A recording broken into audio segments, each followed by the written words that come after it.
Hi guys, it's Chloe and welcome back to my channel. But today I'm going to be talking about something that's been trending in my state's news. And as a disabled advocate, I feel the need to talk about this. So I am super excited to get into this video, and on that note, we're going to get started.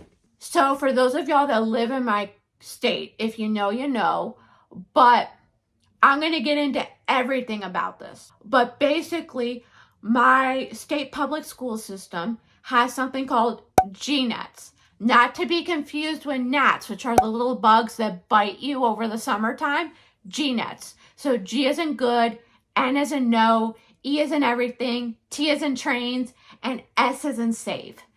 And this is an acronym that my state public school systems came up with, and it stands for Georgia Network for Educational and Therapeutic Supports. So you may be thinking, what is GNETS? Glad you asked, so I'm going to get into it. So GNETS is a transitional program that's either A, housed in a state-funded public special needs school, which where I used to live, that was the case. They had it in one of those, or B, in its own school building. Like an elementary school would be in its own school building. Same thing here. It's not available in every county in the state. However, anyone in the state can go to it. It's just that the further out you get, they may have one GNET school that services multiple counties. And basically, this is for people that are disabled and are either A, aggressive to others, B, aggressive to themselves, B, self-harms themselves, or D, self-harms other people, and does it to the point where they cannot be in a traditional special needs classroom. And this is a transition program where you get sent here and there is a teacher that A, teaches you the curriculum you're supposed to be learning, and B, they'll help you with your behaviors, with the ultimate goal being, hence the name transition program, that you transition out of this and either A, go back to the school you were at before, or B, you go back to a school that is not GNETS, and it may not be the school that you were at prior. So, an example, and this is an example of what should be happening. Keep should in the back of your mind. But let's say I decide to be 100% that disabled bitch, and I decide to self-harm my classmates on a daily basis because I'm overwhelmed. I would get sent to GNETS. And how that works is, let's say I'm in elementary school when I did this, and I do it on a daily basis. So my IEP team, which an IEP in basic terms is a legal document stating your disability, your right to special needs classes and services, and any accommodations or modifications to the curriculum that you may need. And the team and my parental units or caregivers, whatever your situation is, they would all come together, and my team would recommend to my parental units that I go to GNETS. My parents and myself would be able to tour the school, and then they would have a meeting with the people in GNETS, and the people in GNETS would talk about my behavior, and they come up with goals to transition me out of GNETS and into wherever I need to go. So obviously, one of my goals is to stop harming other classmates, but the root cause is I'm doing it because I'm overwhelmed. And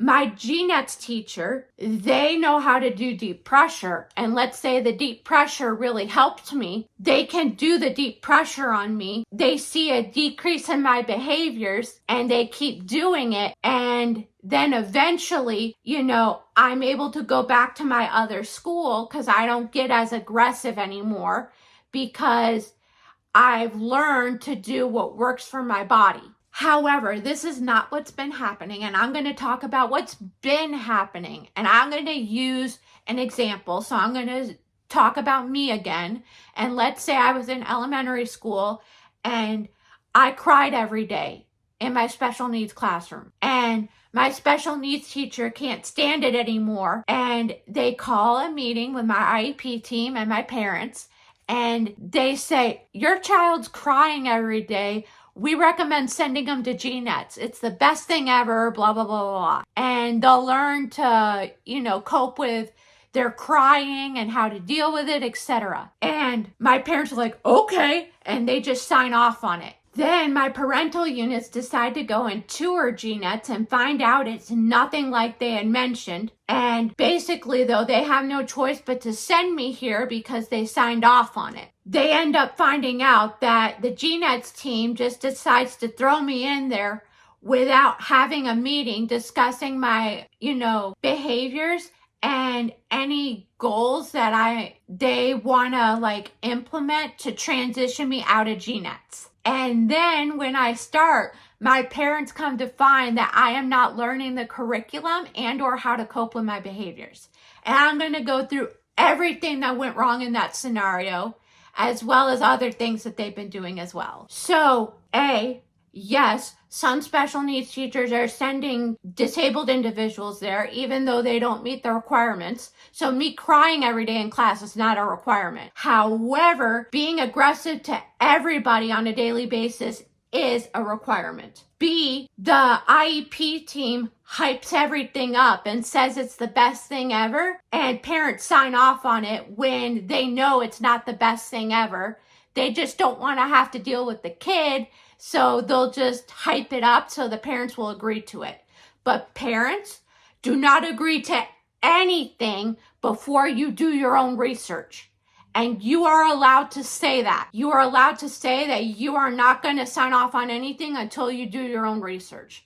That's a requirement. And C, they are supposed to have those pre-meetings to talk about the behaviors and talk about some goals to transition you out of GNETS. But they don't do it because of D. And that is that they've been pulling staff members off the side of the street because they can't staff their own program. And therefore, these people receive little to no training on how to handle these behaviors and or teach a curriculum. Now, there's a couple different types of curriculum that one with special needs could be working on. So there's the general ed curriculum, 100%, with no modifications to it whatsoever. You may have some accommodations, but no modifications to it. So a modification is anything that they need to tweak to the curriculum. So let's say you're reading Macbeth, and instead of reading the whole book, a modification may be to read half the book. And an accommodation is, let's say, instead of reading it page for page, like turning pages and stuff, you read it as an audiobook. And then the second way is learning the general ed curriculum with modifications. And when you're in high school, and at least in my county, if you're in high school and you needed modifications to the curriculum, you would not get a diploma like everyone else. You get a certificate of completion. And I think I did a video on that. So if you want to click the little eye in the corner, it'll take you straight to that video. Number 3 is not learning the curriculum, the gen ed curriculum at all, and learning life skills or job skills. So for instance, mopping a floor or doing your laundry or sorting things, stuff of that nature. And it just all depends on the disabled individual and what they're capable of. And E, because of all of this and the fact that these people aren't trained, these GNETS facilities have something called isolation units, which if you've ever seen any shows that involve mental health and they have those padded rooms, that's exactly what this is. And there's a SpongeBob episode where Miss Puff is yeeted into solitary confinement. I'm going to try to put that in here somewhere. But that's exactly what it looks like. And those disabled individuals are locked in there for the majority of the day. And even though they are banging on the doors and saying, help, help, or I be a good kid or whatever, they still won't let them out. And finally, F, these are not in spaces with their traditional peers, so therefore they get no interaction with their traditional peers, which a lot of disabled people, if not all, want to be with their traditional peers, but they can't.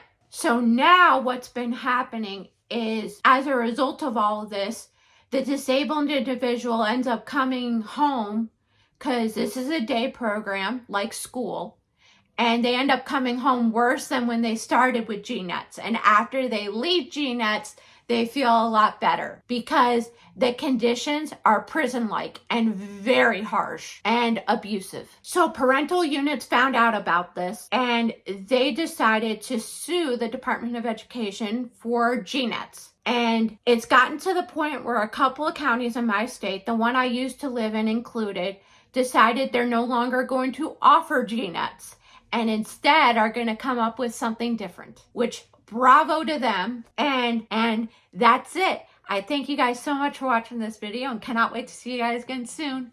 Bye.